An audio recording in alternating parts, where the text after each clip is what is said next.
Yeah. Yeah.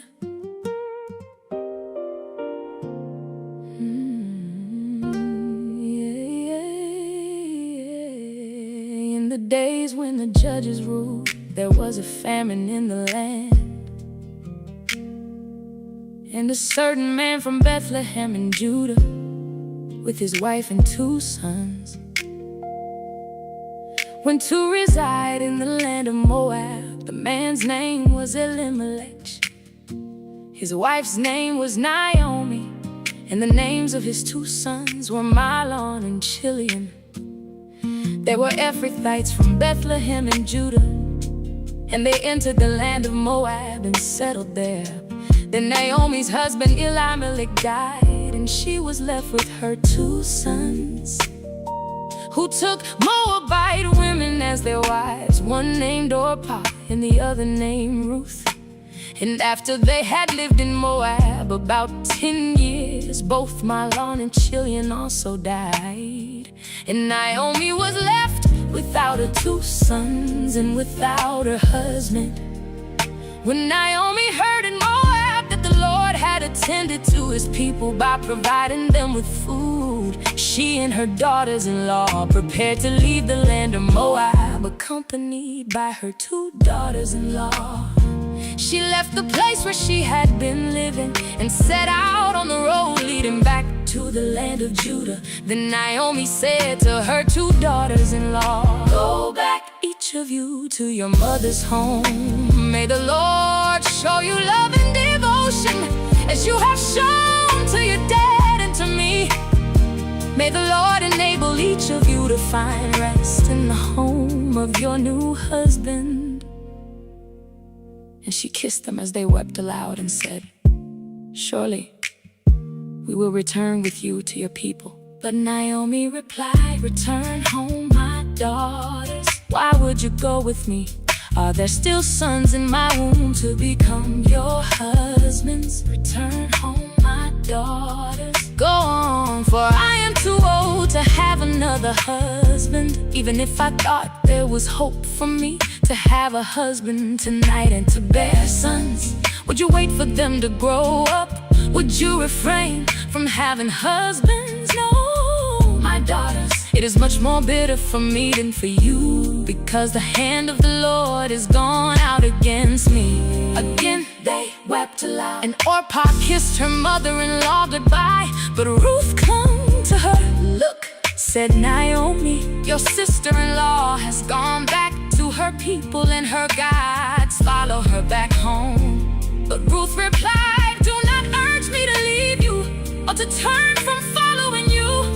For wherever you go, I will go, and wherever you live, I will live. Your people will be my people, and your God will be my God. Where you die, I will die, and there I will be buried. May the Lord punish me, and ever so severely, if anything but death separates you and me." When Naomi saw that Ruth was determined to go with her, she stopped trying to persuade her. So Naomi and Ruth traveled until they came to Bethlehem. When they entered Bethlehem, the whole town was stirred because of them, and the women of the town exclaimed, "Can this be Naomi? Do not call me Naomi." She replied, "Call me Mara, because the Almighty has dealt quite bitterly with me. I went away full, but the Lord has brought me back empty. Why call me Naomi? After all, the Lord has testified against me, and the Almighty has afflicted me." So Naomi returned from the land of Moab with her daughter-in-law, Ruth the Moabitess, and they arrived in Bethlehem at the beginning of the barley harvest.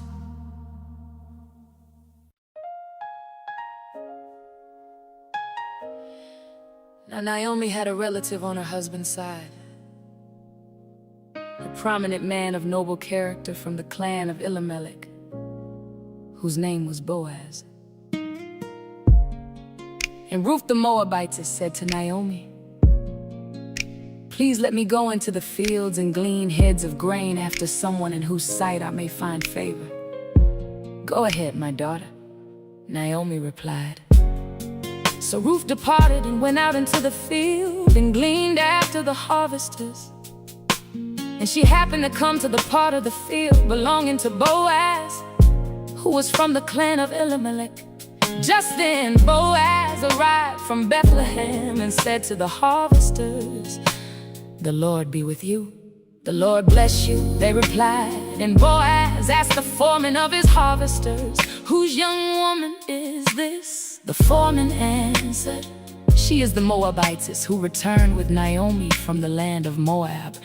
She has said, 'Please let me glean and gather among the sheaves after the harvesters.' So she came out and has continued from morning until now, except that she rested a short time in the shelter." Then Boaz said to Ruth, "Listen, my daughter, do not go and glean in another field, and do not go away from this place, but stay here close to my servant girls.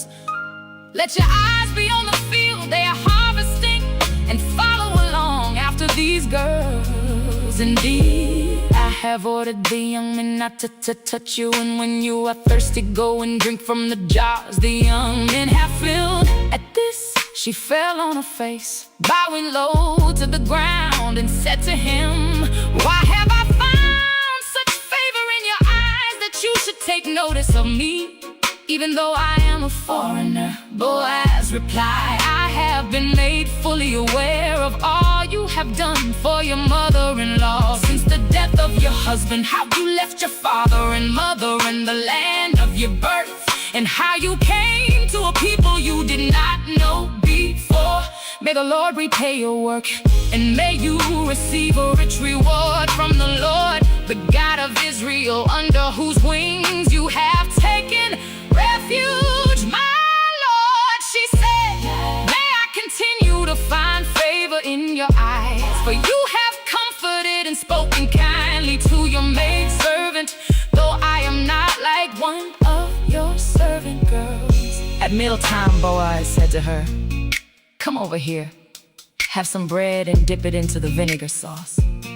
So she sat down beside the harvesters, and he offered her roasted grain, and she ate and was satisfied and had some left over. When Ruth got up to glean, Boaz ordered his young men, "Even if she gathers among the sheaves, do not insult her. Rather, pull out for her some stalks from the bundles and leave them for her to gather. Do not rebuke her." So Ruth gathered grain in the field until evening, and when she beat out what she had gleaned, it was about an ephah of barley. She picked up the grain and went into the town where her mother-in-law saw what she had gleaned. And she brought out what she had saved from her meal and gave it to Naomi. Then her mother-in-law asked her, "Where did you glean today? And where did you work? Blessed be the man who noticed you." So she told her mother-in-law where she had worked. "The name of the man I worked with today is Boaz," she said. Then Naomi said to her daughter-in-law, "May he be blessed by the Lord, who has not withdrawn his kindness from the living or the dead." Naomi continued, "The man is a close relative. He is one of our kinsman redeemers." Then Ruth the Moabite said, "He also told me, 'Stay with my young men until they have finished gathering all my harvest.'" And Naomi said to her daughter-in-law, "Ruth, my daughter, it is good for you to work with his young women, so that nothing will happen to you in another field."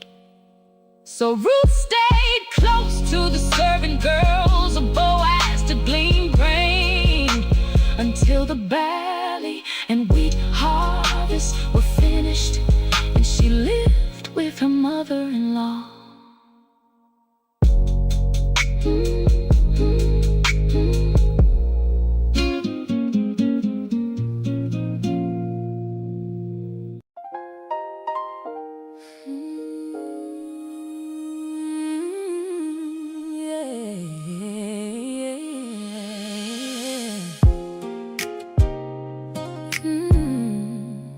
One day, Ruth's mother-in-law Naomi said to her, "My daughter, should I not seek a resting place for you, that it may be well with you? Now is not Boaz, with whose servant girls you have been working, a relative of ours? In fact, tonight he is winnowing barley on the threshing floor.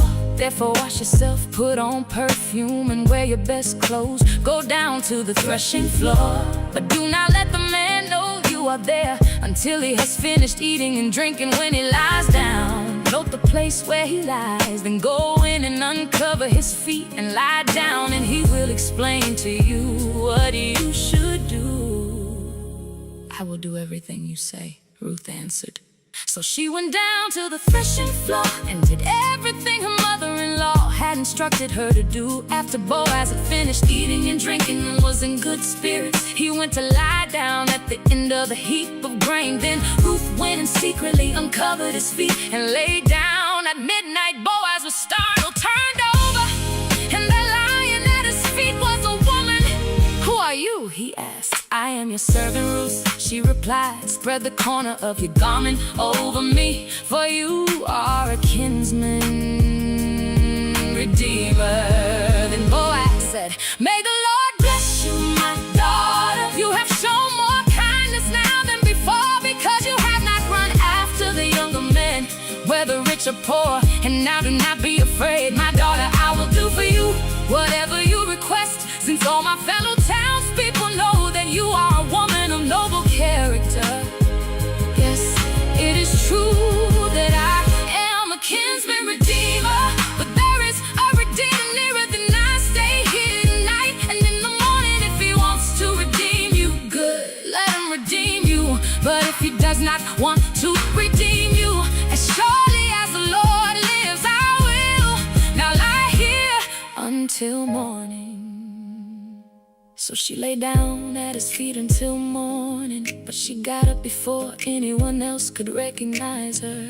Then Boaz said, "Do not let it be known that a woman came to the threshing floor." And he told her, "Bring the shawl you are wearing and hold it out." When she did so, he poured in 6 measures of barley and placed it on her. Then he went into the city. When Ruth returned to her mother-in-law, Naomi asked her, "How did it go, my daughter?" Then Ruth told her all that Boaz had done for her. And she said, "He gave me these 6 measures of barley, for he said, 'Do not go back to your mother-in-law empty-handed.'" "Wait," my daughter said Naomi, "until you find out how things go, for he will not rest unless he has resolved the matter today."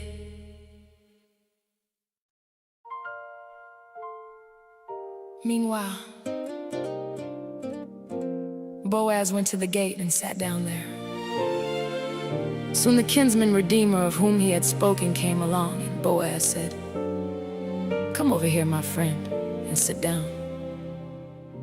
So he went over and sat down. Then Boaz took 10 of the elders of the city and said, "Sit here," and they did so. And he said to the kinsman redeemer, "Naomi, who has returned from the land of Moab, is selling the piece of land that belonged to our brother Elimelech. I thought I should inform you that you may buy it back in the presence of those seated here, and in the presence of the elders of my people. If you want to redeem it, do so. But if you will not redeem it, tell me so, I may know. Because there is no one but you to redeem it, and I am next after you. I will redeem it," he replied. Then Boaz said, "On the day you buy the land from Naomi, and also from Ruth the Moabitess, you must also acquire the widow of the deceased, in order to raise up the name of the deceased on his inheritance." The kinsman redeemer replied, "I cannot redeem it myself, or I would jeopardize my own inheritance. take my right of redemption, because I cannot redeem it. Now in former times in Israel, concerning the redemption or exchange of property, to make any matter legally binding, a man would remove his sandal and give it to the other party. And this was a confirmation in Israel.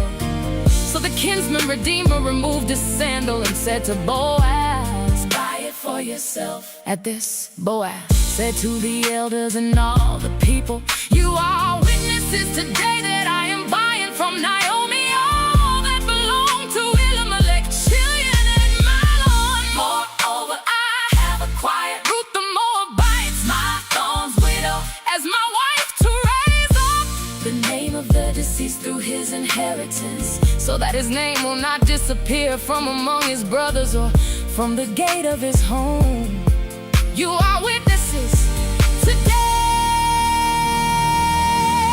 We are witnesses, said the elders and all the people at the gate. May the Lord make the woman enter in your home like Rachel and Leah, who together built up the house of Israel. May you be prosperous in Ephrathah and famous in Bethlehem. And may your house become like the house of Perez, whom Tamar bore to Judah. Because of the offspring the Lord will give you by this young woman.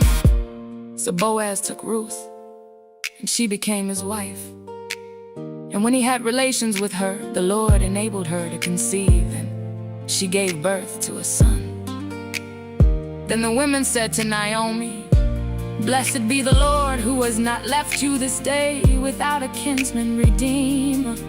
May his name become famous in Israel. He will renew your life and sustain you in your old age. For your daughter-in-law, who loves you and is better to you than 7 sons, is giving him birth. And Naomi took the child, placed him on her lap, and became a nurse to him. The neighbor women said, a son has been born to Naomi, and they named him Obed. He became the father of Jesse, the father of David. Now these are the generations of Perez. Perez was the father of Hezron. Hezron was the father of Ram. Ram was the father of Amminadab. Amminadab was the father of Nahshon. Nahshon was the father of Salmon. Salmon was the father of Boaz. Boaz was the father of Obed. Obed was the father of Jesse. And Jesse was the father of David.